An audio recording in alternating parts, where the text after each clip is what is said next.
Saudara-saudara sekalian, mari kita berdoa.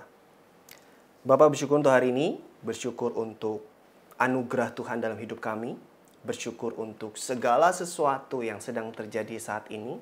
Kami mau berjalan bersama dengan Tuhan, mengambil waktu-waktu ini sebagai kesempatan yang penting untuk mendekatkan diri dengan Tuhan. Terima kasih Tuhan, kami mau siapkan hati kami, mendengarkan firman Tuhan. Kami percaya apa yang ditaburkan tidak akan kembali dengan sia-sia, melainkan akan bertumbuh dan berbuah lebat dalam kehidupan kami. Terima kasih Tuhan, kami mau serahkan hanya di dalam nama Tuhan Yesus kami berdoa. Amin.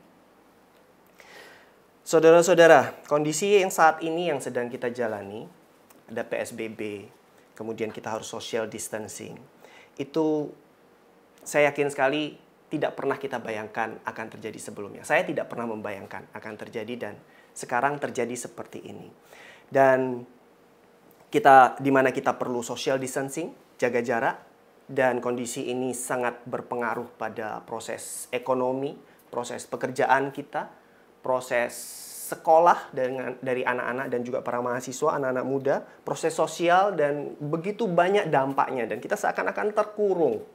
Gitu ya. Kita seakan-akan terkurung saat ini, sedang menunggu. Biasanya normal, dulu normal, sekarang terasa tidak normal. Dan mungkin beberapa di antara kita sedang menunggu kondisi-kondisi supaya kembali menjadi normal. Pilihan kita ada dua. Pilihan kita satu, itu menunggu kondisi menjadi kembali normal. Atau yang kedua, mempersiapkan diri untuk masa-masa new normal. Kondisi yang baru. Begitu ya.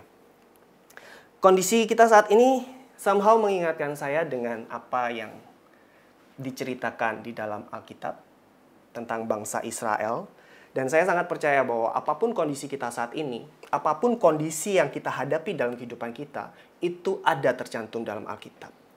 Saya sangat percaya itu. Itu sebabnya kita perlu untuk mengisi pemikiran kita, pola pikir kita, budi kita dengan firman Tuhan. Membaca, merenungkan firman Tuhan, berdiskusi, bertanya dengan Tuhan terkait banyak hal yang terjadi dalam hidup kita. Saya mau membawa kita semua untuk merefleksikan kondisi saat ini dengan kondisi bangsa Israel di tanah Mesir. Oke. Sewaktu terjadinya wabah atau tulah, 10 tulah yang terjadi di tanah Mesir. Saudara-saudara, ini bukan bermaksud untuk menyamakan pandemi COVID-19 ini dengan kondisi tulah. Bukan, tidak sama sekali. Tapi mari kita merefleksikan kondisi kita dengan kondisi bangsa Israel pada saat itu. Karena bangsa Israel pada saat itu juga merasakan kondisi normal. Mereka dalam perbudakan selama ratusan tahun. Tapi bagi mereka normal. Mereka menderita, mereka berjuang. Tapi cukup aman-aman saja. Dan itu normal bagi mereka. Ya, sambil berharap ada kondisi yang baik, lebih baik untuk mereka. Kemudian tiba-tiba muncul Musa, Harun, dan kejadian tulah itu terjadi gitu ya. Dan langsung kondisi normal itu berubah menjadi tidak normal. Gitu kan. Bangsa Israel harus berdiam diri di tanah Goshen. Mereka tidak bisa keluar lagi. Mereka harus mengurung diri di tanah Goshen. Kenapa? Karena sedang ada banyak tulah yang terjadi di luar sana. Gitu ya. Harus ada social distancing. Saya berharap saudara-saudara sekalian bisa membayangkan itu. Bangsa Israel harus social distancing pada saat itu. Baik dengan rekan-rekan sebangsanya maupun dengan orang-orang, terutama dengan orang-orang Mesir. Ya. Bahkan ada juga yang mendapatkan kesulitan dengan tulah-tulah yang ada, terutama 3 tulah pertama. Dan mereka juga menyaksikan ada banyak sekali penderitaan di luar sana. Kondisi yang cukup mirip yang kita bisa belajar dari kondisi bangsa Israel. Dan bagi bangsa Israel, pilihannya juga 2. 1, mereka menunggu untuk segala sesuatu kembali menjadi normal. Atau 2, mereka mempersiapkan diri untuk kondisi yang baru. Seperti itu. Tapi untuk bangsa Israel, bangsa pilihan Allah, anak Tuhan, mereka oleh Tuhan sudah dipersiapkan untuk pergi dari tanah Mesir itu, dari Goshen, untuk ke tanah perjanjian. Mereka dipersiapkan bukan untuk tinggal di tanah Mesir. Bukan untuk tinggal tetap di Goshen. Mereka dipersiapkan untuk keluar, pergi ke tanah perjanjian. Dan kita, sebagai anak-anak Tuhan, yang percaya dan menerima keselamatan dari Kristus Yesus, perlu melihat kondisi ini sebagai waktu atau masa persiapan kita menuju ke tanah perjanjian. Bukan tetap di Mesir, bukan tinggal di Goshen. Sama seperti bangsa Israel. Mari kita belajar dari bangsa Israel. Kalau kita buka di Keluaran 40-an, ya, itu banyak cerita tentang Yusuf yang ada di tanah Mesir. Kemudian bagaimana terjadi kelaparan dan Mesir menjadi negara yang berhasil mengumpulkan sumber daya makanan. Dan semua dari seluruh bumi datang pergi ke Mesir, termasuk saudara Yusuf dan Yakub. Pergi ke tanah Mesir dan bertemu akhirnya dengan Yusuf. Dan Yusuf sudah mengatur sedemikian rupa. Silakan dibaca sendiri. Ya, silakan dibaca dan direfleksikan bagaimana kondisi bangsa Israel dengan kondisi kita sekarang, gitu ya. Yusuf mengatur di tanah Goshen, mengatur tanah Goshen untuk rekan-rekan sebangsanya. Kejadian 47 ayat 6. Mari kita baca. Pada saat itu Firaun berkata kepada bangsa Israel, "Tanah Mesir ini terbuka untukmu. Tunjukkanlah kepada ayahmu dan kepada saudara-saudaramu tempat menetap di tempat yang terbaik dari negeri ini. Biarlah mereka diam di tanah Goshen." Goshen, tempat yang terbaik di negeri ini, di tanah Mesir. Biarlah mereka berdiam di tanah Goshen. Dan jika engkau tahu di antara mereka orang-orang yang tangkas, tempatkanlah mereka menjadi pengawas ternakku. Goshen, tanah terbaik di Mesir. Ya. Kejadian 47 ayat 11. Dikatakan Yusuf akhirnya setelah dari Firaun, Yusuf menunjukkan kepada ayahnya dan saudara-saudaranya tempat untuk menetap dan memberikan mereka tanah milik di tanah Mesir.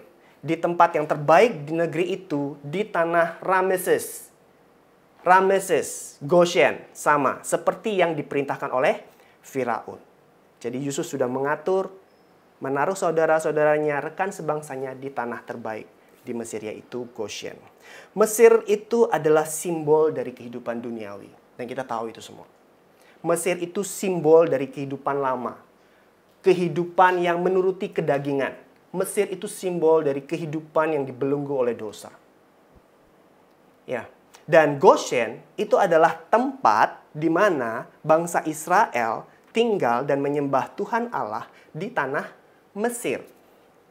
Goshen, walaupun tempat terbaik dari tanah Mesir, tapi tetap ada di dalam tanah Mesir. Sekali lagi, Goshen itu adalah tempat atau kondisi di mana kita, anak Tuhan, bangsa Israel, tinggal dan menyembah Tuhan, tapi tetap di kehidupan duniawi di tanah Mesir. Jelas, itu bukan tempat kita. Dan Tuhan tidak ingin kita tinggal di sana. Kehidupan yang masih terbelenggu dengan keinginan duniawi, terbelenggu dengan dosa. Kehidupan yang suam-suam kuku. Ya. Dan Tuhan ingin kita keluar dari Mesir. Tuhan ingin kita keluar dari Goshen. Oke. Keluaran 3 ayat 12. Kita baca Keluaran 3 ayat 12. Lalu firman-Nya, "Bukankah aku akan menyertai engkau? Inilah tanda bagimu bahwa aku akan mengutus engkau apabila engkau telah membawa bangsa itu keluar dari Mesir, dari Goshen, Mesir. Maka kamu akan beribadah kepada Allah di gunung itu." Tuhan ingin kita keluar dari Mesir, dari Goshen. Kemana? Tentunya bukan ke Mesir, tentunya bukan ke Goshen, tapi ke tanah perjanjian. Suatu tanah yang diinjak pertama kali oleh bangsa Israel akhirnya ke wilayah Sukot. Oke, kita baca. Keluaran 12 ayat 37. Ayat 36 dan 37. "Dan Tuhan membawa orang Mesir bermurah hati terhadap bangsa itu, sehingga memenuhi permintaan mereka. Demikianlah mereka merampasi orang-orang Mesir itu. Kemudian berangkatlah orang-orang Israel dari Rameses, dari Goshen, ke Sukot. Kira-kira 600.000 orang laki-laki berjalan kaki, tidak termasuk anak-anak. Bilangan 33 ayat 5 juga dikatakan, berangkatlah orang Israel dari Rameses, dari Goshen, dari Mesir, lalu berkemah di Sukot. Sukot adalah awal tanah perjanjian Allah. Tapi mereka bangsa Israel melangkah keluar dari Mesir ke Sukot. Saudara-saudara, Rameses itu nama yang sangat Mesir sekali. Sangat duniawi sekali. Rameses itu punya arti anak dewa Ra, dewa matahari, dewa kuatnya Mesir. Rameses itu sangat Mesir sekali. Wilayah dan nama yang sangat Mesir sekali. Sedangkan Sukot itu adalah nama yang sangat Ibrani sekali. Jadi Tuhan mau membawa kita sekali lagi keluar dari Mesir. Bahkan keluar dari Rameses, dari Goshen, tanah terbaik yang di Mesir itu, harus keluar dari itu untuk pergi ke tanah perjanjian Tuhan. Tidak suam-suam kuku. Nah, yang perlu kita pertanyakan, yang perlu kita belajar dari bangsa Israel dalam kondisi seperti itu adalah, kita perlu bertanya, sebenarnya bagaimana orang-orang Israel, bangsa Israel, itu bisa punya iman, bisa punya keberanian, bisa punya kekuatan dan pengharapan untuk melangkah keluar dari kondisi normal mereka. Bagaimana mereka punya kekuatan, iman, percaya untuk melangkah keluar dari Goshen, kondisi normal mereka, menuju ke kondisi new normal mereka. Yang mereka tidak pernah lihat sebelumnya, ke tanah perjanjian. Bagaimana punya iman yang sampai sekuat itu? Bagaimana punya keyakinan yang besar? Itu yang perlu kita pertanyakan dan perlu kita pelajari. Apa yang terjadi pada saat mereka sedang social distancing? Pada saat tulah-tulah itu sedang terjadi. Kalau kita baca di Keluaran 12. Keluaran 12 itu masa Paskah keluarnya bangsa Israel dari Mesir. Tulah ke-10 akan dicurahkan. Oke, tulah pertama sampai tulah ketiga, bangsa Israel juga mendapatkan kesulitannya. Tapi tulah keempat mulai terjadi pembedaan antara bangsa Mesir dan bangsa Israel. Gitu ya. Kemudian sampai ke tulah ke-9, kemudian tulah ke-10. Tulah ke-10 sebelum terjadi di Keluaran 12, nanti bisa dibaca sendiri. Saudara-saudara sekalian. Sebelum tulah ke-10, Tuhan mengarahkan bangsa Israel untuk membangun habit atau budaya baru di dalam social distancing-nya mereka. Habit atau budaya baru apa? Habit budaya baru untuk mendekat pergi ke Tuhan. Saya membahasakannya social distancing melakukan divine approaching. Ya, apa yang dilakukan bangsa Israel pada saat dia terkurung dan social distancing itu diarahkan untuk mengambil anak domba, mengambil darahnya anak domba, makan roti tidak beragi dan sayur pahit, mempersiapkan dirinya, menguduskan dirinya. Lalu mengadakan pertemuan kudus, berkumpul, bersekutu, dan berdoa. Itu yang diarahkan. Kemudian makan sambil berikat pinggang, bersiaga, berikat pinggang, berkasut, dan bertongkat. Kita baca di Keluaran 12 ayat 11. Dikatakan di sana. Dan beginilah kamu memakannya. Oke, bersiap-siap. Pinggangmu berikat, kasut pada kakimu, dan tongkat pada tanganmu. Ini kondisi sedang social distancing dan persiapan. Sedang tidak cuma sekedar menunggu biasa. Tapi mereka berikat pinggang, kasut pada kakimu, dan tongkat di tanganmu. dan buru-burulah kamu memakannya. Itulah Paskah bagi Tuhan. Mereka bersiap-siap untuk segera menghadapi new normal. Yang penting dari itu, arahan Tuhan. Yang penting yang lain adalah bangsa Israel taat. Mereka mentaatinya. Dan yang terpenting adalah hasilnya. Karena mereka taat divine approaching. Mereka taat apa ya arahan Tuhan. Apa budaya baru, kebiasaan baru. Mereka berusaha membangun itu. Itu menghasilkan kekuatan dan pengharapan yang membuat mereka berani, beriman. Punya kekuatan dan pengharapan. Memutuskan untuk melangkah keluar dari Goshen. Kondisi normal mereka. Saudara-saudara sekalian, bagaimana dengan kita? Refleksi dari kondisi bangsa Israel, bagaimana supaya kita bisa punya iman yang kuat tersebut. Iman dan pengharapan yang kuat tersebut. Saya mau mengajak kita untuk, yuk sama-sama meneladani bangsa Israel untuk taat arahan Tuhan. Apa arahannya? Yuk kita bangun habit. Habit divine approaching. Daripada menghabis-habiskan waktu, gitu ya. Kita punya banyak sekali waktu di masa PSBB ini, di masa social distancing ini. Dan ada banyak kegiatan yang bisa dilakukan. Banyak sekali kegiatan yang bisa dilakukan. Bisa nonton, which is okay. Baca buku, bisa belajar skill yang baru, bisa start up bisnis yang baru, atau bisa main game, sibuk bermain dengan anak-anak, buat aktivitas mungkin, atau juga bisa tiduran, rebahan sampai capek gitu ya. Atau juga bisa sosmedan, atau perbaiki rumah, buat perabot. Maksudnya ada banyak sekali kegiatan yang bisa kita lakukan saat ini. Tapi yuk kita bangun habit. Masa sekarang tidak akan terus seperti ini. Akan datang kondisi new normal. Bahkan yang sudah dicanangkan oleh pemerintah kita.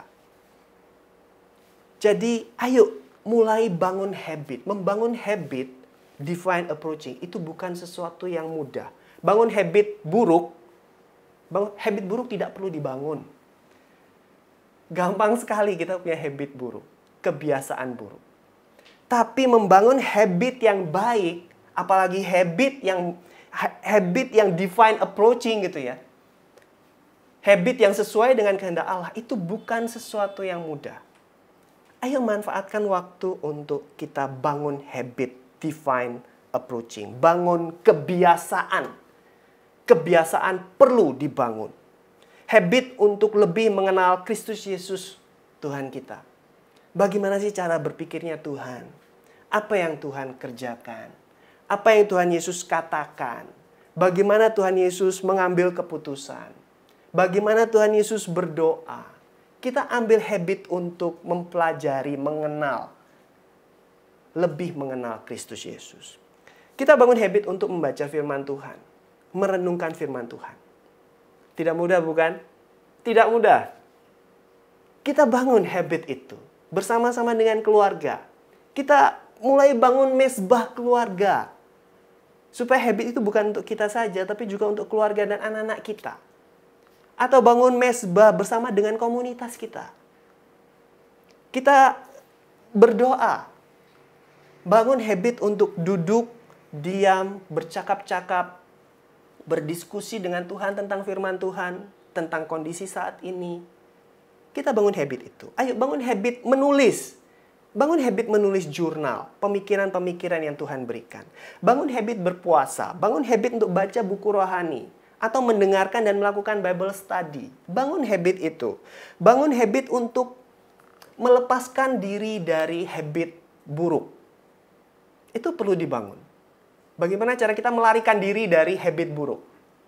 Atau melawan kebiasaan-kebiasaan buruk? Itu perlu dibangun, saudara-saudara sekalian. Dan juga itu akan membuat kita berikat pinggangkan kebenaran, gitu kan? Kemudian bangun juga habit menjadi saksi Kristus untuk mengabarkan kabar baik. Kasut di kaki kita. Bangun habit itu. Bangun habit untuk mencari jalan dan cara bagaimana caranya yang bisa dilakukan untuk bisa menjadi saksi Kristus dalam kondisi sekarang. Kita harus bersiap-siap. Ikat pinggang, kasut, dan tongkat. Bangun habit itu. Bisa dengan melayani, bisa dengan memberi, bisa dengan menghubungi, gitu ya. Bisa dengan saling menguatkan dan banyak hal yang lain yang bisa kita lakukan. Tapi ayo kita bangun habit divine approaching dalam kondisi social distancing saat ini. Teman-teman, saudara-saudara sekalian, waktu-waktu ini adalah kesempatan. Ini kesempatan. Oke, waktu untuk membangun dasar, waktu untuk mendapatkan pewahyuan, pencerahan, memperkuat iman, waktu untuk tenggelam dalam aroma Kristus, mengenal Kristus lebih dalam. Oke. Yuk kita pakai kesempatan ini. Oke. Supaya iman kita menjadi kuat. Ya. Untuk bangsa Israel yang imannya tidak cukup kuat, pada saat mereka mengambil langkah keluar dari Goshen, mereka tidak bertahan. 40 tahun ada di padang gurun, di padang belantara. Sementara yang imannya kuat, yang penuh dengan pengharapan, Yosua dan Kaleb dan keluarganya, itu masuk ke dalam tanah perjanjian. Dan mari kita sama-sama saling mendukung, saling menguatkan untuk punya iman yang kuat dan pengharapan yang kuat. Masa sekarang tidak terhindarkan, pilihan kita ada dua. Saya ingatkan sekali lagi. Satu, menunggu untuk segala sesuatu kembali normal. Ya, bisa tidak melakukan sesuatu atau sibuk melakukan hal-hal lain yang mungkin kurang penting. Atau yang kedua, persiapan untuk new normal. Ini pun bisa dengan mempersiapkan dengan kekuatan kita sendiri, kekuatan diri kita sendiri, atau dengan mulai teladani apa yang dilakukan bangsa Israel. Membangun habit, membangun kebiasaan divine approaching. Yuk, kita saling dukung, kita saling bangun iman kita saling bangun habit kita, ya. Let's build our life on Christ bedrock. Mari kita berdoa. Tuhan, kami bersyukur untuk saat ini, kami bersyukur sekali untuk firman Tuhan, untuk reminder yang Tuhan berikan untuk kami. Bapa, ajarkan kami dan ingatkan kami, beri kami kekuatan untuk kami bisa membangun kebiasaan baru, kebiasaan divine approaching Tuhan. Mendekat, kebiasaan mengenal, kebiasaan untuk membangun dasar bersama dengan Engkau, di dalam Engkau. Tuhan pimpin kami, berikan kami kekuatan itu. Roh Kudus yang pimpin kami semua, buat komunitas kami saling mendukung satu dengan yang lain. Bapak, kami mau punya habit yang baru, habit yang kebiasaan yang baik yang sesuai dengan kehendak Tuhan. Supaya besar iman kami, besar pengharapan kami, dan kami menjadi anak Tuhan yang kuat, anak Tuhan yang radikal, yang melakukan kehendak Kristus dalam kondisi new normal nanti. Bersyukur sekali untuk hari ini, bersyukur sekali untuk firman Tuhan, Tuhan yang pimpin kami semua. Hanya di dalam nama Tuhan Yesus kami berdoa. Amin.